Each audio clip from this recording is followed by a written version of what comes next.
Chemistry with Manish Soni. आज इस class में हम ह्यूमन डिजीज़ को आगे कंटिन्यू करेंगे।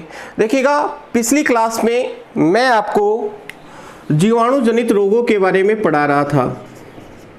जीवाणु जनित रोग, कुछ रोग मैंने आपको पढ़ा दिए थे। बाकी के जो रोग हैं जो जीवाणुओं के द्वारा उत्पन्न होते हैं उनको हम आज इस क्लास में डिस्कस करेंगे। तो देखिएगा, जीवाणुओं के द्वारा कौन कौन से रोग उत्पन्न होते हैं। मैंने आपको पिछली क्लास में एक लाइन बताई थी, उस लाइन के माध्यम से आपने याद भी किए होंगे। टीकू सीडी में बनी पटाखा है। टीकू सीडी में बनी पटाखा है, जहां पे टी का मतलब है टीबी रोग और टिटनेस रोग। टीबी और टिटनेस रोग। कू का मतलब मैंने आपको बताया था कुष्ठ रोग। सी का मतलब मैंने आपको बताया था सिफिलिस रोग। डी का मतलब मैंने आपको बताया था डिप्थीरिया रोग। मे का मतलब मेनिंजाइटिस। मेनिंजाइटिस। बै का कोई मतलब नहीं है। नी का मतलब मैंने आपको बताया था न्यूमोनिया। पै का मतलब मैंने आपको बताया था प्लेग। टा का मतलब टाइफाइड। का मतलब काली खांसी। और है का मतलब हेजा। तो इन सब रोगों के बारे में हमने पढ़ना है। इनमें से हम टीबी रोग पढ़ चुके थे, टिटनेस रोग पढ़ चुके थे, कुष्ठ रोग हमने पढ़ लिया था, सिफिलिस रोग हमने पढ़ लिया था और डिप्थीरिया पढ़ लिया था। आज इस क्लास में हम बाकी के जो रोग हैं उनको स्टडी करेंगे। मेनिंजाइटिस पढ़ेंगे, न्यूमोनिया रोग पढ़ेंगे, प्लेग पढ़ेंगे, टाइफाइड पढ़ेंगे, काली खांसी पढ़ेंगे और हेजा पढ़ेंगे। और इसी के साथ हमारे जो जीवाणु जनित रोग हैं वो भी इस क्लास में पूरे हो जाएंगे। तो टाइम को वेस्ट किए बगैर शुरुआत करते हैं आज के पहले रोग की, जिसका नाम है मेनिंजाइटिस। क्या नाम है? मेनिंजाइटिस। तो सबसे पहले हम बात करेंगे मेनिंजाइटिस रोग की। मेनिंजाइटिस, देखिएगा, सबसे पहली बात जो आपको याद करनी है वो ये है कि इस रोग को दिमाग का बुखार भी कहा जाता है। क्या कहा जाता है? दिमाग का बुखार। मेनिंजाइटिस रोग का दूसरा नाम क्या है? दिमाग का बुखार। इसे मस्तिष्क ज्वर भी कहते हैं। मस्तिष्क ज्वर। इसका एक नाम और है गर्दन तोड़ बुखार। गर्दन तोड़ बुखार। तो क्या बताया मैंने आपको बताया कि मेनिंजाइटिस रोग को दिमाग का बुखार या मस्तिष्क ज्वर या गर्दन तोड़ बुखार भी कहा जाता है। अब देखिएगा, मेनिंजाइटिस जो रोग है वो एक जीवाणु जनित रोग है। कैसा रोग है? जीवाणु जनित रोग। कैसा रोग है? जीवाणु जनित रोग होता है। अब आपको याद करना है कि इस जीवाणु का क्या नाम है जिसके कारण से ये रोग उत्पन्न होता है। तो रोग कारक का नाम, रोग कारक का नाम है निसेरिया मेनिंजाइटिस। Neisseria meningitis. देखिएगा, मेनिंजाइटिस एक ऐसा रोग है जो बैक्टीरिया यानी जीवाणु के द्वारा भी उत्पन्न होता है और वायरस के कारण भी उत्पन्न होता है। यदि जीवाणु की बात करें तो उस जीवाणु का नाम है निसेरिया मेनिंजाइटिस, और जब वायरस की बात करें तो वायरस का नाम है एंट्रोवायरस, जिसको हम वायरल डिजीज के अंदर वापस से डिस्कस करेंगे। तो बताइएगा, मेनिंजाइटिस जो रोग है उसे हम क्या कहते हैं? दिमाग का बुखार कहते हैं, या मस्तिष्क ज्वर कहते हैं, या गर्दन तोड़ बुखार कहा जाता है। यह एक जीवाणु जनित रोग होता है और इसके रोग कारक का नाम क्या है? Neisseria meningitis. अगली बात आपको याद रखनी है कि संचरण कैसे होता है। संचरण होता है छींकने व खांसने, छींकने व खांसने के द्वारा निकली पानी की सूक्ष्म बूंदों द्वारा वायु से। तो याद रखिएगा, इसका संचरण छींकने व खांसने के द्वारा जो पानी की सूक्ष्म बूंदें निकलती है उसके द्वारा यह एक व्यक्ति से दूसरे व्यक्ति में पहुंचता है। संक्रमित व्यक्ति यदि छींकेगा और खांसेगा तो उसके द्वारा ये जो सूक्ष्म बूंदें हैं वो एक सामान्य व्यक्ति तक पहुंचेगी और वो व्यक्ति भी क्या हो जाएगा, ग्रसित हो जाएगा। तो इसका संचरण किस प्रकार से होता है, छींकने व खांसने के द्वारा निकली पानी की सूक्ष्म बूंदों द्वारा वायु के द्वारा होता है। अगली बात आपको याद रखनी है कि इसमें इसके लक्षण क्या हैं, लक्षण क्या है। तो देखिएगा, इसके लक्षण है लंबे समय तक सर्दी जुकाम रहना।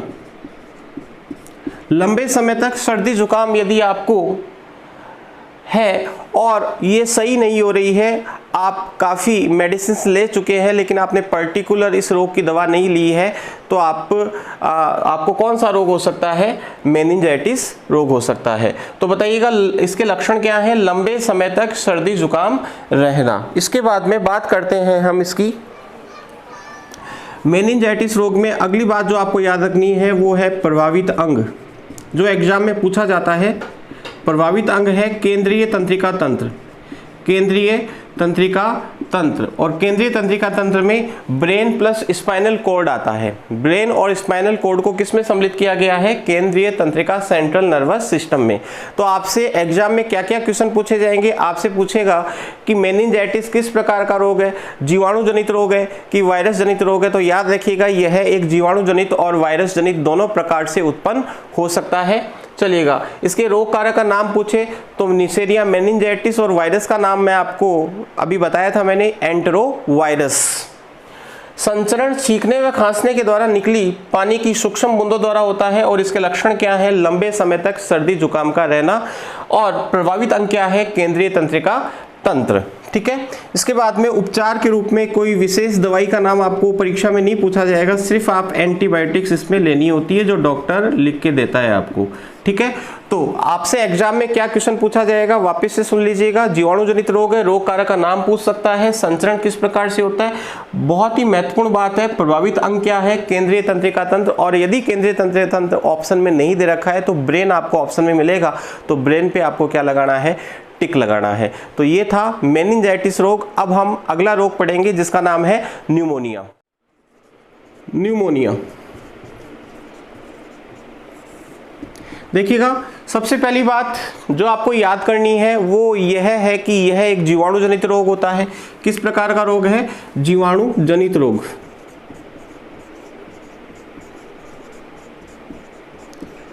दूसरी बात आपको याद करनी है, रोग कारक का नाम, रोग कारक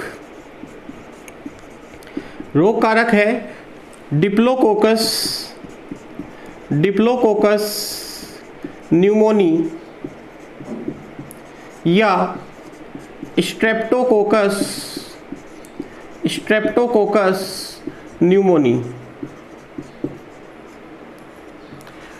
तो बताइएगा न्यूमोनिया रोग का रोग कारक क्या है, डिप्लोकोकस न्यूमोनी या स्ट्रेप्टोकोकस न्यूमोनी। इसके बाद इसका संचरण किस प्रकार से होता है,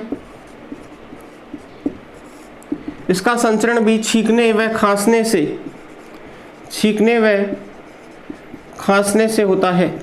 किस प्रकार होता है, छींकने व खांसने से जो सूक्ष्म बूंदें बाहर निकलती है जल की, उसके द्वारा इस रोग का क्या होता है, संचरण होता है। क्या होता है, संचरण होता है। अगली बात आपको याद रखनी है, प्रभावित अंग क्या है, प्रभावित अंग एग्जाम में क्वेश्चन पूछा जा सकता है, न्यूमोनिया रोग में शरीर का कौन सा अंग प्रभावित होता है, तो हमारे फेफड़े इस रोग से क्या होते हैं, प्रभावित होते हैं। तो याद रखिएगा जो न्यूमोनिया रोग है उसके द्वारा शरीर के कौन से अंग प्रभावित होते हैं, फेफड़े प्रभावित होते हैं। चलिएगा, लक्षण क्या है, लक्षण है श्वास लेने में तकलीफ,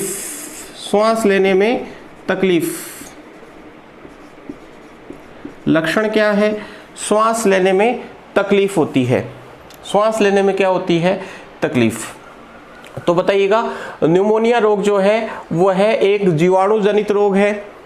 रोग कारक का नाम क्या है? डिप्लोकोकस न्यूमोनी या स्ट्रेप्टोकोकस न्यूमोनी। संचरण छींकने व खांसने के द्वारा। प्रभावित अंग क्या है? फेफड़े। लक्षण क्या है? श्वास लेने में तकलीफ। अक्सर ये जो रोग होता है छोटे बच्चों में अधिक देखा जाता है। अगले रोग का नाम है प्लेग। देखिएगा प्लेग के बारे में आपको सबसे पहली बात याद रखनी है कि इसे काली मौत भी कहा जाता है। क्या कहा जाता है? काली मौत। क्या कहा जाता है इसको? काली मौत कहा जाता है। यह एक जीवाणु जनित रोग है। किस प्रकार का रोग है? जीवाणु जनित रोग। इसके बाद में आपको याद रखना है जीवाणु का नाम या रोग कारक का नाम। रोग कारक का नाम पार्श्यूरेला, पार्श्यूरेला पेस्टिस, पार्श्यूरेला पेस्टिस या यार्सियाना, यार्सियाना पेस्टिस। बताइएगा प्लेग रोग का जो रोग कारक है यानी जो जीवाणु है बैक्टीरिया उसका नाम क्या है? पार्श्यूरेला पेस्टिस या यार्सियाना पेस्टिस। बताइएगा प्लेग को क्या कहते हैं? काली मौत कहते हैं। जीवाणु जनित रोग होता है। रोग कारक का नाम क्या है? पार्श्यूरेला पेस्टिस या यार्सियाना पेस्टिस। इसके बाद में संचरण। संचरण इसका चूहों के पिस्सू द्वारा होता है। चूहों के पिस्सू द्वारा होता है। हम सब जानते हैं प्लेग रोग जो है वो चूहों के द्वारा फैलता है। तो चूहों के जो पिस्सू होते हैं उनके द्वारा ये रोग क्या होता है? संचरित होता है। ठीक है। अगली बात आपको याद रखनी है कि इस रोग में प्रभावित अंग क्या है? प्रभावित अंग, प्रभावित अंग है फेफड़े। प्रभावित अंग क्या है? फेफड़े। और लक्षण क्या है? श्वास लेने में तकलीफ। श्वास लेने में क्या होती है? तकलीफ होती है। और इस रोग में जो डॉक्टर होता है वो सल्फर युक्त दवाइयाँ, सल्फर युक्त दवाइयाँ लिख कर देता है। यानी इस रोग से जो ग्रसित व्यक्ति होता है उसको सल्फर युक्त दवाइयों का क्या करना चाहिए? सेवन करना चाहिए। तो प्लेग के बारे में आपको क्या क्या बात याद रखनी है? सबसे पहली बात काली मौत इसको कहा जाता है। यह एक जीवाणु जनित रोग होता है। जीवाणु का नाम या रोग कारक का नाम क्या है? पार्श्यूरेला पेस्टिस या यार्सियाना पेस्टिस। संचरण चूहों के पिस्सू द्वारा होता है। प्रभावित अंग पूछे तो क्या है? फेफड़े। लक्षण क्या है? श्वास लेने में क्या होती है? तकलीफ। और सल्फर युक्त दवाइयों का क्या करना चाहिए? उपयोग करना चाहिए। तो ये बात कर ली हमने किसकी? प्लेग रोग की। प्लेग के बाद अगला रोग है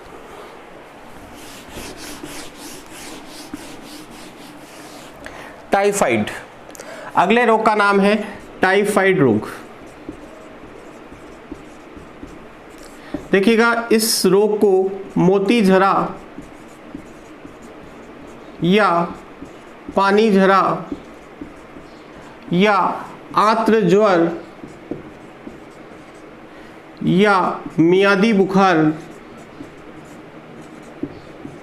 भी कहा जाता है। टाइफाइड रोग के उपनाम आपसे पूछे तो बताइएगा कौन कौन से इसके उपनाम हैं। इसे मोतीझरा रोग भी कहते हैं, इसे पानी झरा रोग भी कहते हैं, इसे आंत्र ज्वर भी कहा जाता है, इसे मियादी बुखार भी कहा जाता है और सामान्य बोलचाल की भाषा में हम इसे भाव कहते हैं। क्या कहते हैं? भाव। चलिएगा सबसे पहली बात बताइएगा किस प्रकार का रोग है? जीवाणु जनित रोग है। किस प्रकार का रोग है? जीवाणु जनित रोग। फिर आपको याद रखना है रोग कारक का नाम।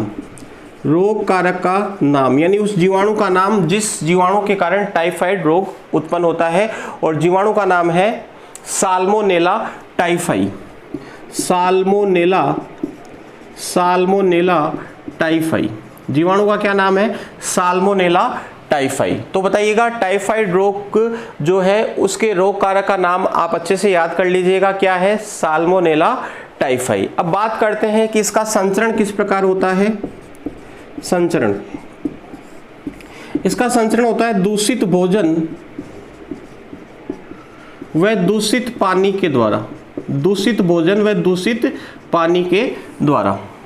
जब हम बाहर का खाना खा ले और बाहर का खाना यदि दूषित हो या पानी पी ले, मान लो वो पानी दूषित है, खराब पानी है, सड़ा हुआ भोजन है, मान लीजिएगा 2-3 दिन पुराना भोजन आपको खिला दिया बाजार के अंदर, आप गए किसी होटल के ऊपर, तो आपको ये रोग हो सकता है। तो इस रोग का जो रोग कारक होता है वो दूषित भोजन और दूषित पानी के अंदर पाया जाता है, जिस कारण से ये रोग हमारे बॉडी के अंदर उस जीवाणु के द्वारा क्या हो जाता है, उत्पन्न हो जाता है। तो बताइएगा संचरण किससे होता है? दूषित भोजन एवं दूषित पानी से। रोग कारक क्या है? Salmonella typhi. और किस प्रकार का रोग है? जीवाणु जनित रोग। इस रोग को क्या कहते हैं? मोती जरा या पानी जरा या आर्द्र ज्वर या मियादी बुखार। अगली बात, प्रभावित अंग पूछे, प्रभावित अंग पूछे तो इसमें प्रभावित अंग होती है आंत्र, इंस्टेंटाइन, ठीक है। आंत्र, हमारे शरीर की जो आंत्र होती है वो इस रोग के द्वारा क्या होती है?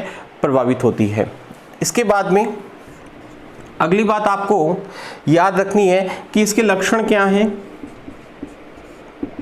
लक्षण है बुखार आना, उल्टी होना और शरीर पर लाल दाने निकलना, शरीर पर लाल दाने निकलना। तो बताइएगा लक्षण क्या है? बुखार, उल्टी होना, शरीर पर क्या निकलना? लाल दाने निकल जाना। पेट के ऊपर मुख्य रूप से लाल दाने निकलते हैं। चलिएगा, प्रभावित अंग क्या बताया? आंत्र बताया। आंत्र की मैं बात करूं तो आंत्र भी हमारी बॉडी में दो होती है, एक छोटी आंत होती है, क्या होती है? बड़ी आंत। तो आपसे पूछे कि कौन सी आंत प्रभावित होती है, तो आंत में भी यदि पूछे तो आंत्र छोटी आंत प्रभावित होती है। कौन सी आंत्र? छोटी आंत्र, जो नाम में छोटी है लेकिन साइज में, लंबाई में क्या होती है? वास्तव में बड़ी होती है, जो पाचन तंत्र के अंदर आप पढ़ते हो। चलेगा, इसमें एक बात और आपसे एग्जाम में पूछी जाती है कि इसका परीक्षण किस प्रकार किया जाता है? परीक्षण किस प्रकार किया जाता है? तो इसका जो परीक्षण है उस परीक्षण का नाम है विडाल परीक्षण। विडाल परीक्षण। एग्जाम में क्वेश्चन पूछा जाता है कि किस रोग की पहचान करने के लिए विडाल परीक्षण किया जाता है? वाइडल टेस्ट भी इसको कहते हैं। तो बताइएगा किस रोग के लिए? टाइफाइड रोग के लिए। तो बताओ टाइफाइड रोग को मोती जरा या पानी जरा या क्या कहते हैं? आंत्र ज्वर या मियादी बुखार भी कहा जाता है।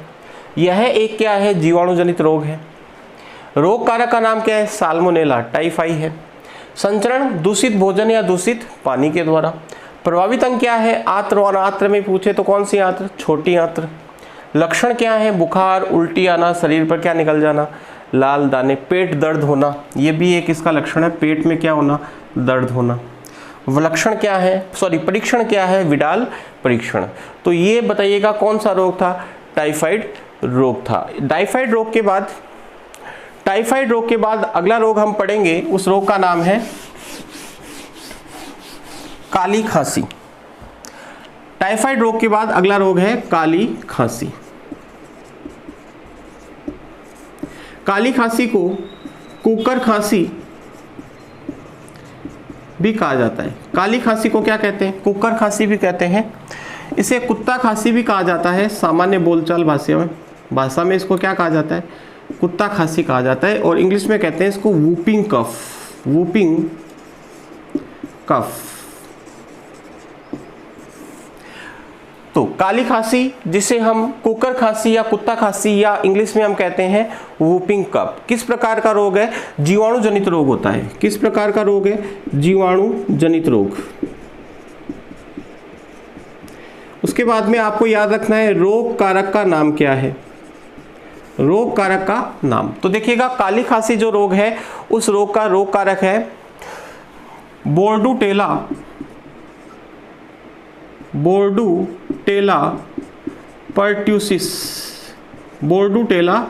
पर्ट्यूसिस। तो बताओ काली खांसी के रोग कारक का, यानी उस बैक्टीरिया का नाम क्या है जिस बैक्टीरिया के कारण ये रोग होता है? वो क्या है? बोर्डूटेला पर्ट्यूसिस। अगली बात, इस रोग का संचरण कैसे होता है? संचरण होता है खांसने के द्वारा।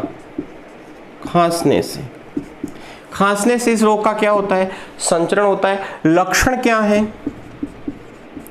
बिना बलगम वाली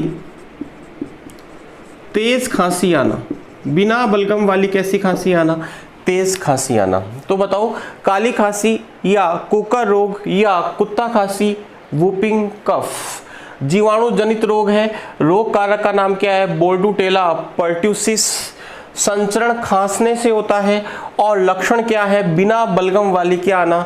तेज खांसी आना। और इस रोग में खांसी जब आती है तो उस वक्त उस रोगी के द्वारा कुत्ते के समान आवाज निकलती है। कुत्ते के समान, कुत्ता जब भौंकता है ना, भौंकने के दौरान वो जिस प्रकार की आवाज निकालता है उस प्रकार की आवाज जो होती है वो आवाज इस प्रकार का जो रोगी होता है वो भी निकालता है। इसीलिए इसको क्या कहा गया? कुत्ता खांसी कहा गया, क्योंकि कुत्ते के जैसी आवाज इस रोग से ग्रसित व्यक्ति या रोगी निकालता है। चलिएगा, इसका एक टीका है, वो मैंने आपको पिछले वीडियो में बताया भी था। टीके का नाम है डीपीटी। डीपीटी का जो टीका होता है वो 3 रोगों के लिए लगाया जाता है, मैंने आपको बताया था, डिप्थीरिया, पर्ट्यूसिस और टिटनेस। और पर्ट्यूसिस किसको कहते हैं? काली खांसी को कहते हैं। इसे पर्ट्यूसिस रोग भी कहा जाता है। क्या कहा जाता है? पर्ट्यूसिस रोग भी कहा जाता है। क्यों? क्योंकि इस रोग का जो रोग कारक होता है उस रोग कारक के नाम में भी क्या शब्द आता है? पर्ट्यूसिस शब्द आता है। तो बताइएगा, आपको काली खांसी समझ में आई होगी। काली खांसी को कुकर खांसी या कुत्ता खांसी भी कहा जाता है। ये इसे इंग्लिश में वूपिंग कफ कहते हैं। यह एक जीवाणु जनित रोग है। रोग कारक का नाम क्या है? बोर्डूटेला पर्ट्यूसिस। संचरण होता है खांसने से। लक्षण क्या है? बिना बलगम वाली तेज खांसी आना और कुत्ते के समान आवाज निकलती है, इसलिए इसको क्या कहा जाता है? काली खांसी। और इसका टीका क्या है? डीपीटी का टीका। और डीपीटी का टीका कितने रोगों के लिए लगाया जाता है? 3 रोगों के लिए लगाया जाता है। डिप्थीरिया, पर्ट्यूसिस, पर्ट्यूसिस मीन्स काली खांसी, और टी का मतलब क्या है? टिटनेस रोग। चलो, जीवाणु जनित रोगों में अगला और अंतिम रोग है हेजा। अंतिम रोग है हेजा। चलिएगा, हेजे के बारे में आपने सुना भी होगा। गर्मियों के दिनों में ये बीमारी हमें लगती है जब हम बाहर चले जाते हैं और बाहर का खाना खा लेते हैं। दूषित भोजन और दूषित पानी से इस रोग का क्या होता है? संचरण होता है। तो देखिएगा, सबसे पहली बात, यह है एक जीवाणु जनित रोग है। किस प्रकार का रोग है बच्चों? जीवाणु जनित रोग होता है। हेजा किस प्रकार का रोग है? जीवाणु जनित रोग होता है। और इस हेजे रोग का जो रोग कारक है, रोग कारक का नाम है विब्रियो कोलेरी। Vibrio cholerae. इस रोग का जो रोग कारक है उसका नाम क्या है? Vibrio cholerae. इसके बाद में इसका संचरण किस प्रकार होता है? संचरण होता है दूषित भोजन व पानी से। दूषित भोजन व दूषित पानी से। दूषित भोजन व दूषित पानी से इस रोग का क्या होता है? संचरण होता है। इसके बाद में अगली जो बात है, हेजे रोग में इसके लक्षण क्या है? हेजा रोग में इसके लक्षण क्या है? तो लक्षण जो है इस रोग के वो है उल्टी आना, दस्त लगना और शरीर में पानी की क्या हो जाना? कमी। शरीर में पानी की क्या हो जाना? कमी। तो जो हेजा रोग है उसके लक्षण है उल्टी आना, दस्त लगना और शरीर में पानी की क्या हो जाना?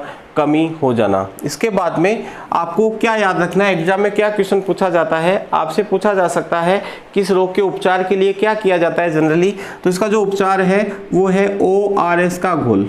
ORS का घोल। ORS का पूरा नाम है ओरल रिहाइड्रेशन सॉल्यूशन। तो बताओ, हेजा रोग आपके समझ में आया? सबसे पहली बात क्या बताई मैंने आपको बताई यह एक जीवाणु जनित रोग होता है।